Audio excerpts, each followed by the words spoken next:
Welcome in Rose City to Soccer Made in Portland. I'm Ryan Clark, joined by Chris Reifer. Some big news to start out the show today. Obviously, those who find themselves on the Twitterverse or elsewhere in the social media verse may be aware that I will no longer be covering the Portland Timbers and Thorns full-time for the Oregonian, moving to the Oregon Ducks beat effective immediately. But some exciting news to share on air this morning is that the Soccer Made in Portland podcast, hosted by myself and Mr. Chris Reifer, will continue in perpetuity this season. Throughout 2024, we will continue to record podcasts as regularly as is possible. More often, obviously, when the season is rolling than currently, with the offseason being what it is, in that there is not as much news, not as much to cover, no games, that whole thing. So very excited to have the podcast continuing, and to be able to have this venue for fans to look and analyze and look back at the weeks gone by and the games and the moves and the places to eat. I mean, everything that you care about with this podcast will continue. So I'm excited. We got a whole new lease on life. I was all, Pablo Escobar memes from Narcos, like the meme where he's like standing in the pool and sitting on the swing, and like I was all that kind of vibe for like a good 6 or 8 days there, however long it was. Yeah, Chris was sitting in a park. He had his microphone held up to his face, but he just wasn't saying anything. It wasn't plugged into anything. It was just like, it was a sad state of affairs for a little bit. But we got a whole new lease on life here, folks. Soccer Made in Portland continues. We are alive. This really is like the podcast that can't be killed. It has been through so many different iterations with so many different hosts, and like fate has come for it multiple times, but this sucker's got 9 lives, let me tell you. Indeed. So we're very happy that the Oregonian is choosing to keep us rolling on this pod. And obviously, despite the fact that I am moving on and I'm not going to be the day-to-day beat writer for us at the Oregonian covering these two teams, I'm going to continue to watch them regularly, keep up with essentially every game. And the news is going to be on my timelines on all the social medias forever. Still tweeting the news this morning, even.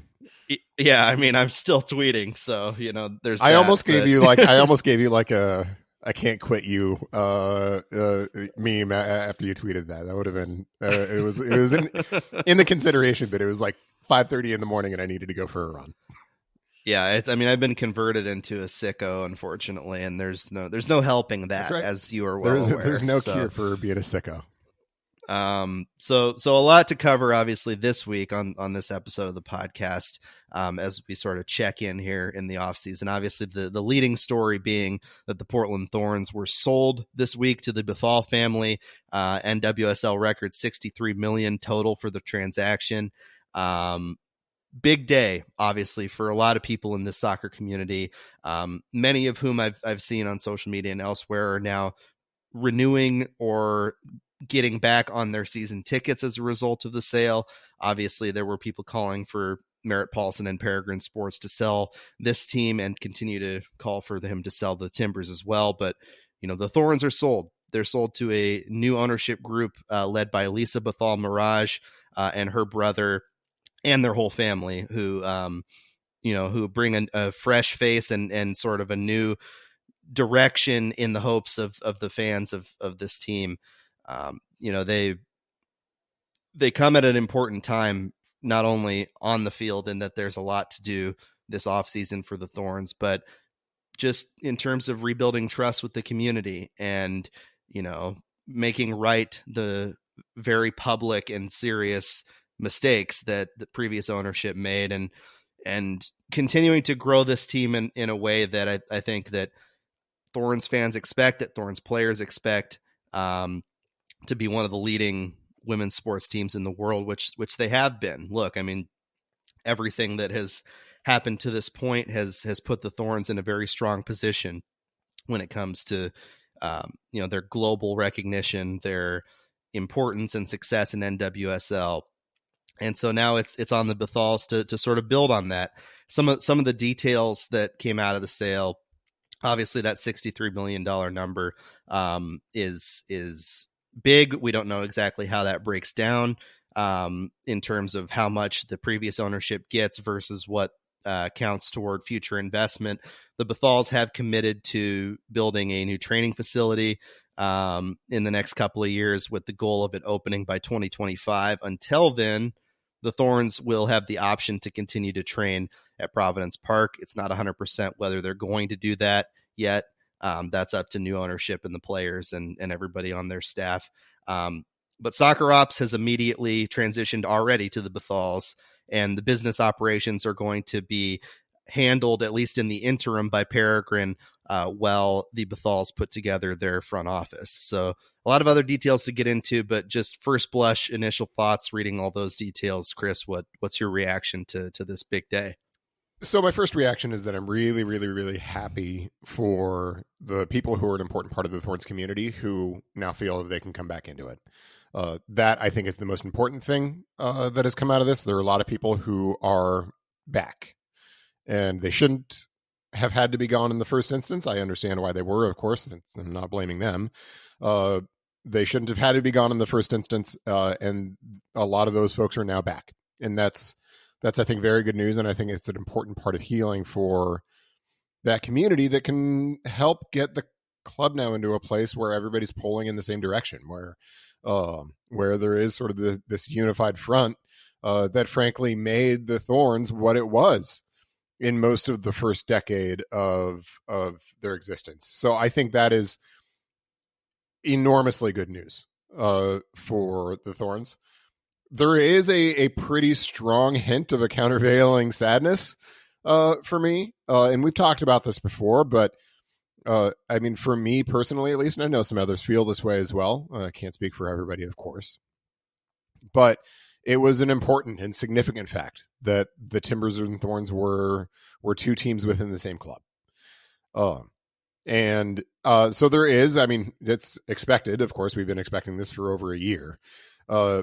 But it is expected, but nonetheless sad that the club has been broken up.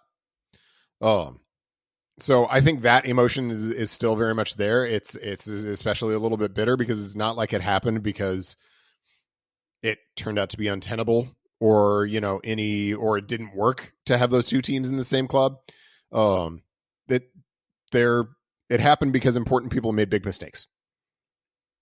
I mean, it's just as simple as that. And that's still sad. I mean, fans are still reasonably upset that this thing that was important was broken up by, no fault of their own. So that emotion is in there as well. In terms of the details, I think as far as the logistics go, it sort of makes sense. It's not surprising that the Bathals set up a transitional mechanism to carry on the business operations. Of course, they need to continue carrying on those business operations. While they're building out their organization, that takes time, right? That's not something that you can just do during a closing period of a deal like this. And so, that is something that just takes a matter of months for them to build it out. They need to do that. But it sounds like every indication is that they're going to do that, and that the plan is to do that, and that this is truly just a transitional moment where they're going to have some of those business operations be run by the Timbers effectively while they build out the Thorns organization. But the intent is for the Thorns organization to be a standalone organization, which I think, given the questions about leadership on the Timbers side, is probably something that is welcome on balance among many fans. So that all makes sense. Soccer operations, they are certainly in their hands, but I think we're going to have to wait and see what exactly that means. You reported, I think, that the sort of expectation is that Karina LeBlanc will remain in her role. But I mean, anytime there's an ownership transition, that's a question, right? I mean, we talk about it all the time in sports that if you're working for somebody who didn't hire you, your seat is always a little bit hotter than if you've got sort of the tie-in of being hired by the person you're working for. So I think we're going to have to see how that goes. In terms of the money, I mean, I know like I don't care isn't really the best take for somebody who hosts a podcast. Like that's not like the most exciting thing, but pretty genuinely, I don't care. I mean, when it comes down to it, there are more important issues for me to worry about and be concerned about than how much money is going into the pocket of somebody who already has hundreds of millions of dollars. Like I just don't really care that much, to be frank. What the money means, it's so hard to say. I mean, we know that these deals in the past, we saw it with the Chicago Red Stars. The Chicago Red Stars deal was initially announced as a $60 million deal. And then there was some digging into the numbers, and the actual purchase price was $35 million. And then the extra $25 million was sort of like guaranteed investment in the team. So, I mean, those numbers are always more complex when you get down into the meat than they're sort of presented in the press release. Right. I mean, what to make of that $63 million number, I don't know, and I don't really care all that much, quite frankly. What's more important to me is that it seems like the Bhathals are motivated and moving quickly to get the practice facility property secured and built and get that up and running. I hope they will explore possibilities for grass surfaces to train on in the interim. It sounds like they are at least planning on exploring that. And I don't know if there's a good workable solution or not. That's a level of detail that I just don't have visibility into. But I'm glad to hear that at least that consideration is being made. And in terms of the rest of the details, I think it makes sense. There's been every time you tweet about this, you get like one or two response from somebody who's like, "They're going to move the team to Sacramento," which is just like, yeah, that's not happening. I can tell you that like unequivocally that the Thorns are not going to move to Sacramento. If the Bhathals wanted to put an NWSL team in Sacramento, you know what they would have done? They would have gotten expansion. Yeah, in Sacramento. Instead of spending a whole bunch of more money to come by the Thorns and just to move them down to Sacramento. Like NWSL is expanding. There are expansion teams to be had if you got the money. And so like it would have been much easier for them to do that if they really wanted to be down in Sacramento.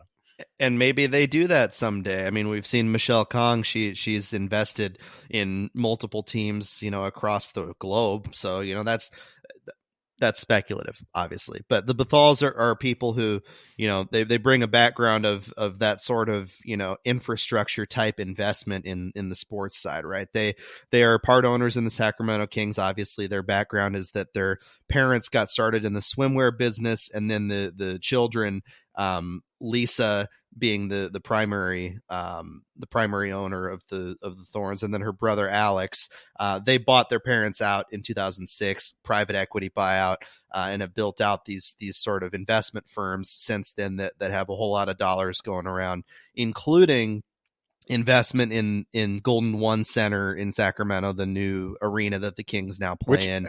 I was actually down there a few weeks ago. The area around that arena is pretty nice. Yeah, they built that area out in a way that, it's cool. it was like a $1 billion investment or something. And so their background is real estate. Their background is this type of investment. And so that type of thing is likely what they envision, that type of investment in a training facility, right? Is they have the expertise of sort of finding those locations and getting good deals and sort of building out things that, have benefited sort of the communities that they've gone into. Now, obviously we're in the soccer community going to look at this with a critical eye, and, fans are always going to keep an eye out for people in ownership crossing their T's and dotting their I's on every business deal. And I mean, it's an important position. It's a public position, and it's one where there's a level of scrutiny that's going to be just inherent in it. Right. And so that is a big piece of it that's to come in the next couple of years. Obviously, the Thorns will continue to play at Providence Park. The details of their sort of sublet of that building to continue to play have not been released. We may find that out in the coming weeks when the Bathals are expected to have a press conference later this month. So we'll probably hear a lot more in the way of details about the future from them, get to sort of meet them and get to know them on a personal level. But yeah, I mean, this is obviously a huge moment for the team, for the players, and it's been an uneventful offseason. While the rest of NWSL, there has been a lot of events happening, especially over there in New York and New Jersey with Gotham. That's been an unbelievable offseason. So we can get into that next. But, the ownership piece is obviously just this seismic moment in the history of this club. As an aside about the area around the arena in Sacramento, I was down there when Oregon was playing Washington in the Pac-12 championship game, and I wanted to watch the game. So after I finished work, because I was down there for work, I went to a bar to watch to watch the game, and I went to a bar sort of in that district around the arena. And like as I just went to this place, I was enjoying some delicious truffle popcorn. Folks were very nice. The whole place was very nice. It was good, nice experience. But it kept getting busier and busier as I was there. So I was like, at some point, because that game was weirdly early, it was at like 5:00, and so at some point I was like, oh, there must be a Kings game tonight, because like the place is getting packed, and like the that neighborhood was sort of bumping, and so like the game gets close to ending. I think I had to go somewhere else to meet some folks. So the game wasn't quite over, but I had to leave. And so I like walked out toward the arena being like, oh, I'm going to see all the people going in for the Kings game. It was not a Kings game. It was a Trans-Siberian Orchestra concert. And let me tell you, Sacramento turns up for the Trans-Siberian Orchestra. It was lit. It was wild. I mean, who wouldn't? That's truly one of the great experiences in life, is to see the Trans-Siberian Orchestra live. Truly. And Sacramentans, I assume it's Sacramentans. I have no idea. Sure. Sacramentans are not about to let that moment pass them by. Like the way the rest of America is like popping off about the Eras tour, Sacramento, Trans-Siberian Mother Cluckin' Orchestra. That's it. That's it. So yeah, that was an aside. So as the Bathals come to Portland, where we're slightly less enthusiastic about the Trans-Siberian Orchestra, in my experience, they got a big job to do.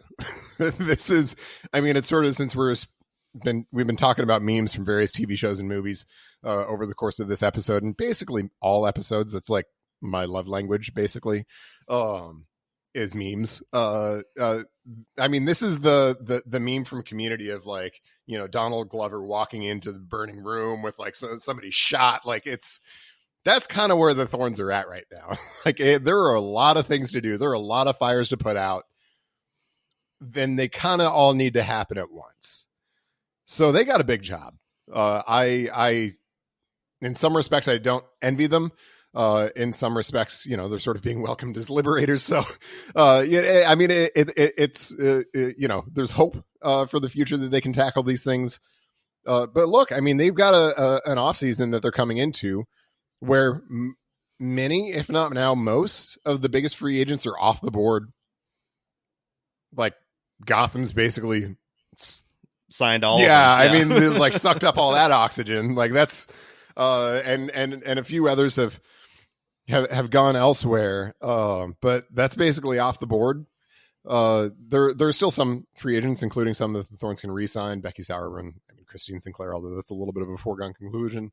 And there's still Sinclair is not necessarily Sauerbrunn. Yeah. Sauerbrunn, not a foregone conclusion. Sinclair, that writing has been on the wall and her Instagram page. So is the Instagram page is not considered a wall, right? The wall was Facebook. The wall was Facebook. I don't even know has Meta taken the wall nomenclature from Facebook to Instagram. I haven't heard the term wall with respect to Facebook in a very long time. That's true. Profile, I don't use the app anymore. Neither do I. Yeah. But I was an OG. I was in back when like it was only for your college. It was a lot less creepy. Yeah, it was a lot less weird at that point. Anyway, lots of digressions. But nonetheless, they've got an offseason that's stuck in the mud, and it's a really important offseason. Unlike the last few when the Thorns could basically run it back and expect to be competitive at the top of the table. That ain't true anymore. Like, unambiguously, that ain't true. They got to make some moves. They got to make some deals to reinforce the roster to get it to a point where it's going to be competitive. You don't need to look far to see that there are other teams around NWSL that are arming up. San Diego is going to be really good again. Like, that's basically a fact. Barring a bunch of injuries or something like that, they're going to be competitive again. Gotham is stacked. Absolutely stacked. More talented front to back on the roster right now than the Thorns are. I think that is about as hot a take as my I don't care. Like that is a fact as well. And so there's a lot of work to be done. And here we're sitting in January and they've done bupkis. They've done nothing. So, I mean, in some respects, I imagine that first meeting after the closing with Karina LeBlanc, I kind of hope it was short. And like the sum and substance of it was just like, go, do things. Yeah, just like a quick high five, one quick woo. Hey, hi, nice to meet Karina, you. Go. Yeah. Yeah, exactly. Yeah. So it's going to be interesting these next few weeks. You wonder too how, and we talked about this before, how much the ownership transition hampered or impacted, the ability even of someone like Karina or her front office to sort of make these type of moves. We don't know. But I mean, come on. They haven't done anything. There has must not have been had anything. some effect because they haven't done anything. Yeah, so far it's been solely subtraction, right? So Crystal Dunn obviously is part of that, superhero group of Gotham players that have been signed. She's going to Gotham along with others, including Rose Lavelle from Lorraine, Tierna Davidson, Emily Sonnet. That's like half of a really good starting 11. Yeah, it's USWNT FC now, yeah. Right? Like if the Thorns are like the Canada FC plus Sophia Smith plus Olivia Moultrie, then plus you Sam Coffey. Make an Come on, man. And Sam Coffey. I was thinking national teams. A Sam Coffey admiration podcast. No question. It's also a Wayne Coffey admiration podcast. We love Wayne, one of our loyal listeners. Yeah, I hope so too. He's a wonderful man. So yeah, I mean, look, it's a crucial point in the off season now, at a point where we talked before about the Thorns being at risk of being passed up, and if the off season ended today, the Thorns have unequivocally been passed up. I mean, they're not at risk of it anymore. Like it happened. Yeah, and now the question is whether they can pull off some sort of tortoise and hare kind of off season. Finish it strong to where they keep themselves in contention, and they have a ton of like amazing individual players coming back. This is not a situation where we're belittling what is left for the Thorns, right? What is left for the Thorns is very, very good, but you have to fill those holes and patch up the areas that need to like definitely be patched up, right? Especially if you don't retain other free agents like either Becky Sauerbrunn or Megan Klingenberg, right? That makes it even worse, because then you're talking about patching up areas that, you thought you had sort of stalwarts in. We don't know necessarily at this point where those negotiations lie, whether they're more likely to come back or not. But those are obviously the first things you want to do. Then you want to add more. And then once all those things are taken care of, the real, as you've talked about, top priority is that Sophia Smith extension, right? Because then you don't want to be in a scenario where you lose her at the end of her contract for nothing. An extremely, extremely important presence in NWSL, one of the best players individually in the world. We've talked age of what, 22, 23? Yep, 22. Got to keep players like that. Yes. Or get a lot of value for them. Yeah. So that's, we've talked ad nauseum on the Sophia Smith extension thing, but the big focus right now for Karina LeBlanc and for the Bhathals as they take over is to build out this roster in such a way that they can make it easier for them to contend in 2024. And there's a related issue. The NWSL is getting better all across the board. No question. And there's a related issue here that we've referenced, but I think is worth talking about, which is the effect that not having a training facility has on their ability to attract talent. I mean, this isn't a matter of speculation anymore. Lindsey Horan just up and said it. That was a factor, at least, in her decision not to come back to Portland. Lindsey Horan is an important player. We weren't the only ones watching that interview. She's an influential player, obviously. And I'm sure there are a lot of people who feel the same way. And that matters not only in terms of retaining players like, I don't know, Becky Sauerbrunn, and in the future, Sophia Smith, and maybe in the future, Sam Coffey. That'll be a very sad episode. if you know, the subject of much of our Thorns appreciation leaves. But you know, I mean, those are all things that top players like that are going to consider when they decide where to sign, because those are all players who are going to have attractive contract offers in many other locations, right? And so a lot of times their decisions, I mean, contract details are important, obviously, but in many times those decisions come down to other factors like that, like what the training situation is like. Do I feel like I have a chance to be successful there? What the living conditions are like. I mean, all of those things matter. And if the Thorns are still sitting here with no concrete plans, at least no training facility in place and no concrete plans for a training facility, I think it's going to be harder. And so I think one of the things that the Bhathals are going to have to do as part of their effort to recruit talent to come to Portland is they're going to have to sell their vision for the club. And the more concrete and refined that vision is for the club, the more sellable it's going to be. So I think that's a big factor in terms of that success on the field. And I think success on the field in these next few years, you know, teams go through ups and downs, right? It is very rare, and frankly, it's very boring when this happens, that a team is just spectacular, like for decades and decades at a time. That's rare. Teams go through ups and downs, but this is an important couple of years for the Thorns, especially as the Bhathals are establishing their ownership. All of the process of healing this community and building it out and starting to capitalize further on a lot of the economic opportunities that I very much believe are there for the Thorns, such that they really can grow the club to the point that I think it should be grown to. All of that is a lot easier if you're good on the field, if you're competitive. It's a lot harder to attract those new partners at new levels if you've got a team that's missing the playoffs.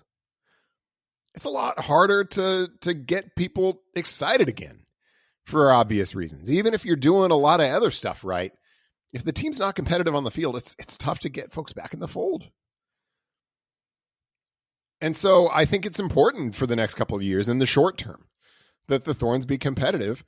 And that's just going to be hard because of the ways in which the club has not been built out over the course of the last few years. And of course, that's not the Bhathals' fault, but it is the conditions that they sort of arrive in. And it's the challenge that they face. And so that's why I say I think they've got a challenging job. But they now have a whole group of folks behind them to help them do that job. And I think they should move quickly to really form a relationship with those folks to have everybody pulling in the same direction again, because I think that's the way it gets done. For sure. And obviously fans will get to know the Bhathals and the whole family that is sort of involved in this in the coming weeks and months as the transition happens. Obviously on this podcast, open invitation to them to come on and sort of introduce themselves to the soccer community. We would love to have them on in the future if possible. Same goes for everybody involved in both of the teams for PTFC, which now is still PTFC, but is in two separately owned pieces. PT's FC. PT's FC, yes. One final note on the Thorns before we move on to Timbers discussion. Ricky Savecki, the Danish defender who the Thorns signed with, I think, like 3 or 4 games left in the regular season this year. We were wondering sort of what happened there in terms of either injury or absence from the team. She didn't make an appearance during the regular season or in the playoffs, and now she announced today that she is medically retiring from soccer at age 27 due to a heart condition. So obviously thoughts are with Ricky. Obviously that is just an unbelievably difficult thing for anybody to have to go through, and a scary thing to have to step away from a sport that's been your whole life. And so, major thoughts with Ricky at this time. And so it's unfortunate that, we didn't get to see her in a Thorns uniform, but that's secondary to the human aspect of her just making sure she stays healthy and happy in the future. It is. And we've seen how things like this can be very, very scary in soccer. In particular, that's true in all sports, but we've seen it in soccer relatively recently. And so I'm glad that this was caught and that she's able to put her health over her career, even though I have tremendous empathy for the fact that she had to make that choice. It's hard.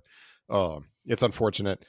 For the Thorns, that's another hole, right? I mean, they clearly brought her in with how late they signed her last year. They clearly brought her in hoping that she was going to be able to be a contributor on the back line in 2024.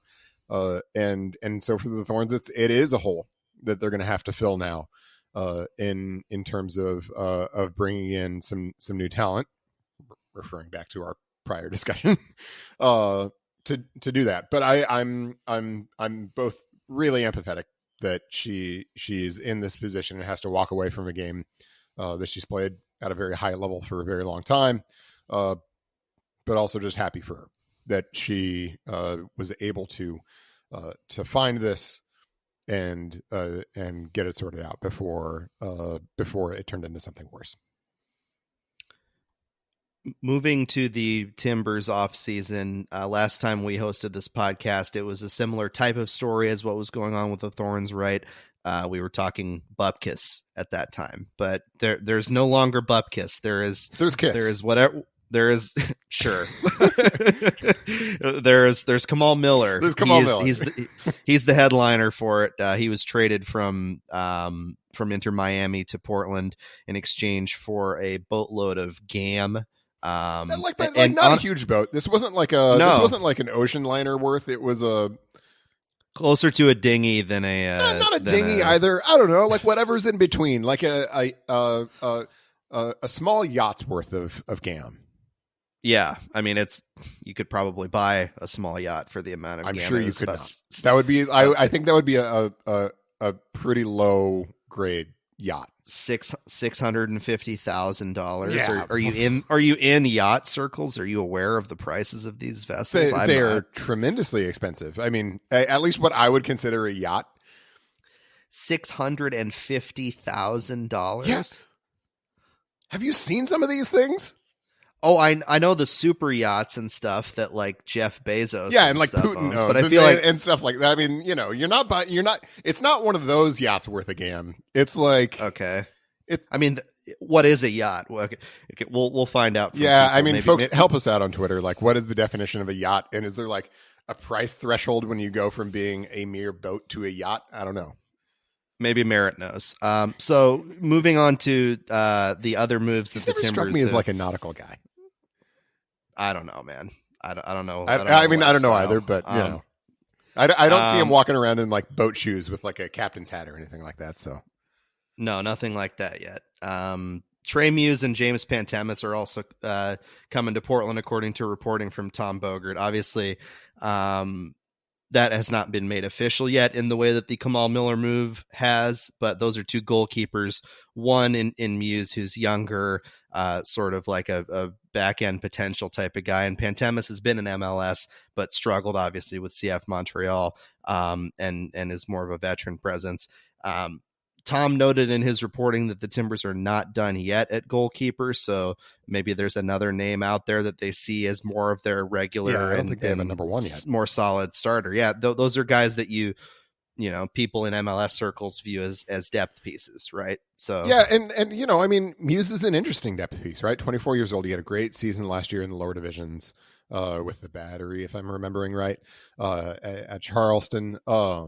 That's a good move. You want a guy like that, right? Who you think is at a good age and is leveling up. You want a guy like that in the club. So perfectly solid move. Pantemis is I think sort of a reclamation project, if you will. He was a guy who in his age 24 season, Montreal saw as a potential future starter and has fallen off that level.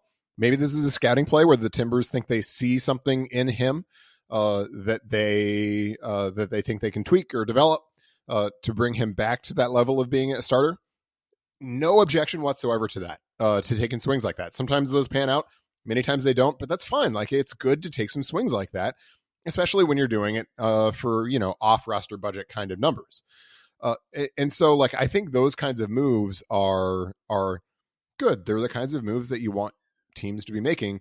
They're also not the kinds of moves that are going to reshape the roster, though. And so, to the extent that we're talking about the task of the Timbers sort of getting the roster into a healthier spot to take them from a two-time non-playoff team in a league in which it's very easy to make the playoffs to something more competitive, those aren't the kinds of moves that you're going to be able to point to meaningfully and say, see, we're doing it.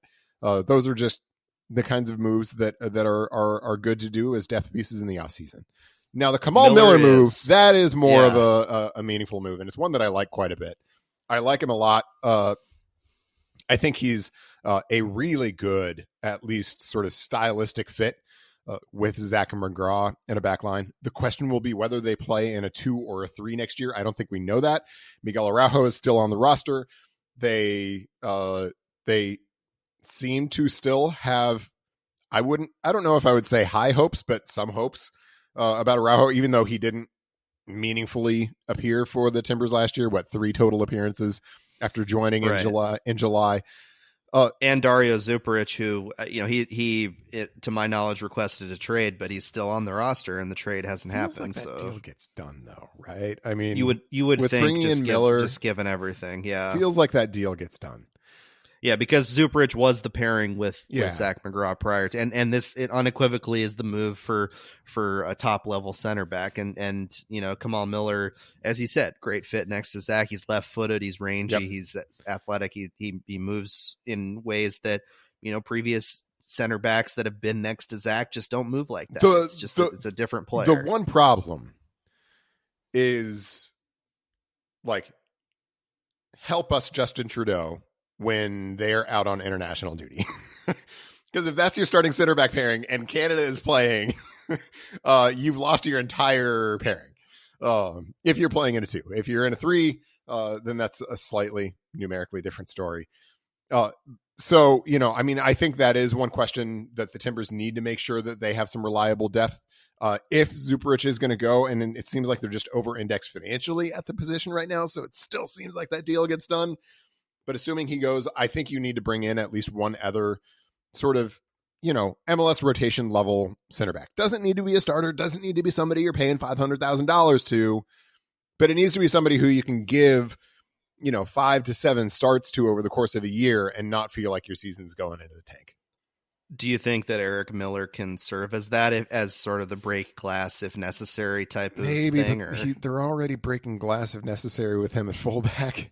And so, that's very much the thing in these international windows. If McGraw and Miller are gone, there's at least a non-trivial chance that Mosquera might be gone. Right. And so, this is all just sort of a meandering discussion to point to the fact that they still have some depth moves to make on the back line. They might have their starters now, but they still have some depth moves that they need to make on the back line, kind of like they have made at goalkeeper. They need to make some of those.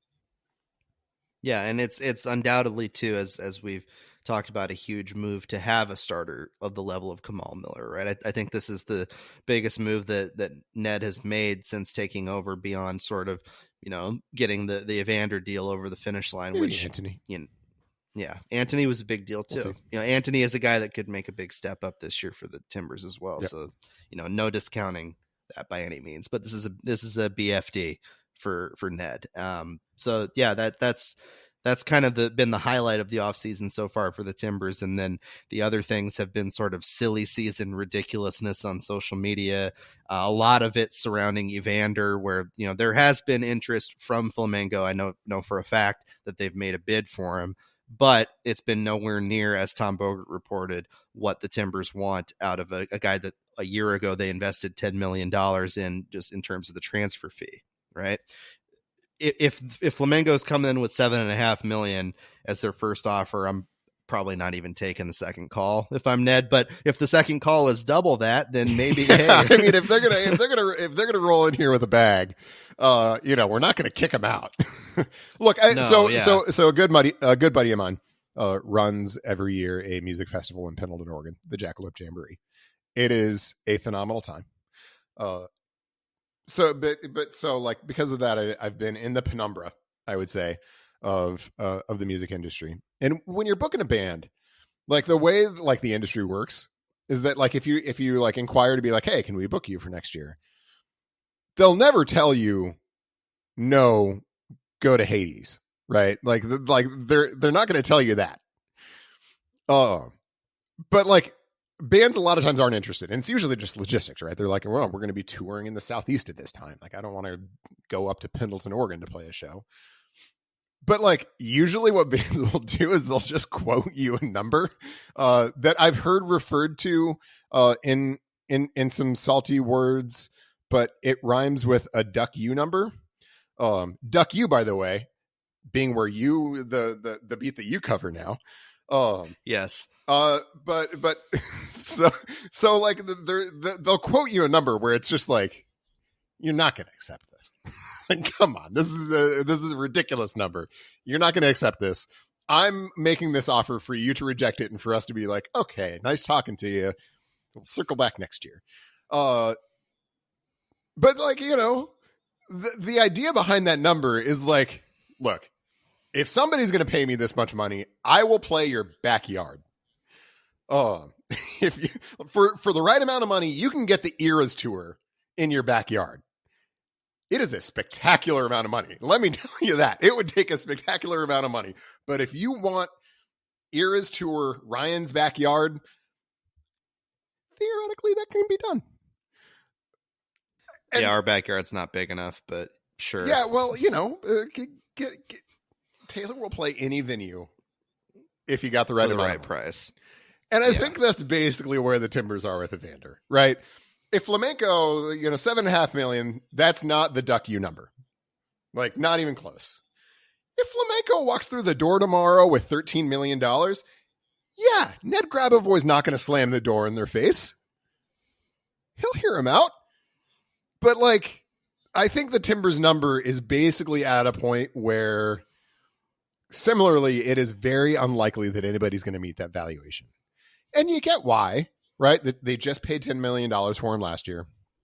He had a so-so year. Certainly not a year that would have enhanced his value. Not a year that would have tanked it, but like not one that would have been like, oh my gosh, they bought a $20 million player for $10 million. Like nothing like that. Yeah, it felt like the transition year that a lot of guys go through when they get to MLS, where they're really good and they show those flashes, but it just takes a year, And that's exactly the point that the Timbers are thinking about too, because he also didn't have the kind of year where the Timbers are like, we got to cut cord, take what we can get and move on. There are very real reasons to think that Evander might be sort of in line for that year two bump that you just referred to, and that we've seen happen with some frequency around MLS.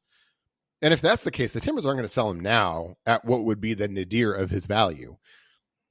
They're going to benefit from that year two bump and then see if there are offers that come in next year that make more financial sense. So all of that is a long way of saying, I think there's a 90+% chance that Evander is in Portland in 2024. I'm not going to say that these are ridiculous rumors or anything like that, because clearly there's something out there. But I mean, if you just sort of stop and think about it for 10 seconds, you kind of see that it's pretty unlikely that the interests are going to get aligned on this deal at this time. So I think the strong likelihood is that he's back next year. Yeah, and this is sort of just the territory that we're in now with where MLS is, right? Like major high quality signings. This type of buzz happens with guys all over the league all the time, right? Like Evander, like even though he had a year that may not have lived up to some people's expectations last year, he was unequivocally the team's best player. I don't know if I would say unequivocally, but he was one of the team's best players. He was unequivocally one of the team's best players. I'll give you that. Okay. Let's not lose our heads, though. I mean, Christian Paredes, really solid season. Paredes was great. Zach McGraw was great. Sure. Yeah. But Evander, in my view, was definitely their best player. And so this is part of the deal with guys like that, right? Especially, given the Brazilian connections, given, that, he has ambitions to make a jump elsewhere in a couple of years. He's clearly testing his market, of the deal. Which is like, cool, great. Like that's, I would do the same thing if I was in his circumstances. I would do the same thing basically every offseason. Test my market to see what's out there. So like there's no like fair play all around. Like there are no hard feelings here. At least that I can see from my perspective. But that also doesn't mean that there's going to be a move. No, and to say that there is a move imminent is completely false. So let's just say that unequivocally on here. But there's been other rumors too. We may not really get into them in super high detail here. Gabriel Peck is one that they've been connected to out of Brazil. That's very early, very vague. There's not much to talk about there. He sort of fits the profile of the type of DP that Ned Grabavoy has been talking about potentially getting. But other than that, there hasn't been anything really concrete so far. So that'll be the thing to keep an eye on, is that young DP or just straight up DP striker that they have talked about or wanting winger. To get, or winger. Yeah, and or most. In fact, I believe it's more likely to be a winger than a striker, just given the roster construction right now. Departures. Speaking of strikers, Frank Boley has left and signed with the team in Mexico. And Atlético San Luis. What a weird landing place. Yeah, not what I would have expected. A guy to go from Hungary to MLS to Mexico, and especially to San Luis in particular. That's pretty obscure in terms of Liga MX. Like, we're going to go next, Juarez. And so, yeah, I mean, kind of an obscure landing place. Makes sense. I wouldn't have been shocked if he'd landed with another MLS team. He's sort of an MLS rotation level striker. I'm not sure he's a clear-cut starter, but he had some good performances for the Timbers last year. And so, I would have said he would go back to Europe and land in sort of a second-tier league in Europe somewhere and probably be perfectly in place. Wouldn't have expected San Luis, but there he is. I will quibble slightly with their announcement tweet, where they called him Frank the Tank, and they spelled Tank Tank. Tanck was just sitting right there, and that would have been so much funnier. Yeah, but I mean, Come on. like, I don't know. Then people who don't speak English necessarily wouldn't really know what they were talking about either, because those type of like spelling words wrong jokes, they work for us because we speak the language, but they might not necessarily. I mean, tank is still an English word. It is, but like the pun is just funnier. And this is my thing. Like, we have people here who are available if you want to run a pun by us. Like, reach out. Get help. I'm okay with that stuff. Bill Oram is like freaking pun Jedi master. Yes. Reach out. Get help. He's the Qui-Gon Jinn to your Obi-Wan Kenobi when it comes to... Don't try to like pun on your own. Like, there are people who can help. So there was that. There was Frank leaving for San Luis, and then we had Yimi Chara depart. The details of which are a little murky in terms of how it worked out. The language was interesting. There wasn't a fee reported, but maybe there was a fee, and it was so small that they necessarily didn't want to talk about it. I don't know. There wasn't a fee. I mean, look, there wasn't a fee. The guy's set to be paid $2 million next year. Junior FC in Colombia is not paying $2 million. They did not assume that contract. So Yimi is back in Colombia at Junior FC with a team that he can sort of have a fresh start with, right? Look, the transaction was weird, but it's the move that sort of needed to be made, right, to free up that DP spot for the Timbers. Yep, good move for the Timbers. I mean, doing whatever needed to be done, however you characterize it. I mean, you can call it whatever you want. But good move for the Timbers to get that done, to get that DP spot opened up. Needed to be done. That was a first order need in this offseason. Would have liked to have seen that sort of done and sorted out earlier so they could focus all their fire at this point on making the additions. But better late than never, and it's good that they got it done. For sure. And, it's unfortunate that things didn't work out maybe the way the Timbers had and Yimi had hoped in his time here. Obviously, it was very special to have the Chara brothers on the same team and for them to be out in the community and giving back in the way that they did and to be connected to this soccer community the way they were. Obviously, Yimi had some amazing moments, including the bicycle kick and everything else. But numbers wise, like it did not, compute with a DP by any stretch. And the signing was a mistake on the front end. And not necessarily a mistake to bring him here in general, because, it was nice to have Jimmy and Diego together, and he was a solid player. I mean, lots of good MLS teams would have Jimmy Chara as a starter or a guy who's a frequent contributor. But the bottom line is, outside of Colombia, he had never produced at the level that would have justified the $6 million or so transfer fee that they paid him and the couple $1 million a year that they were paying him in salary. And I mean, when he was in Mexico, when he was in Brazil, those numbers just weren't there, at least in league competition. And so that was always a real reach at the numbers that they paid to bring him in. And I think a lot of folks said at the time when they signed him in the 2019-2020 transfer window that it was an overpay, and those people are correct. Quite simple. It's nice when history like lines up with a hot take of yours. Subsequent events line up with a hot take of yours at the front end. Yeah, it makes you sound smarter. So it's always good when things sort of fall ass backwards into being correct, right? I think bass backwards. You mean? Yeah, that's exactly what I said, right? So we'll finish there. That's our cue to exit stage left. For Chris Reifer, I'm Ryan Clark. Thanks for joining us, and thank you for continuing to listen and support this podcast in a way that truly justified us continuing to do it. Right? We have a strong and passionate listener base that they obviously still want the coverage on the larger side, but to have this podcast, I think is a crucial and important thing for this soccer community, to have a space to talk about these issues, to react to them, and to keep on rolling, right? Like this is a crucial couple of years for these two teams. So I'm happy to still be doing it.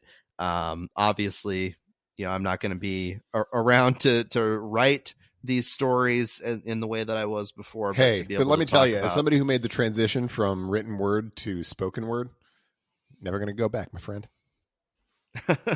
Writing is hard, man. It's a pain. It's much easier to just sit here and waffle and talk. The risks, there's arthritis, there's all kinds of stuff that comes with it.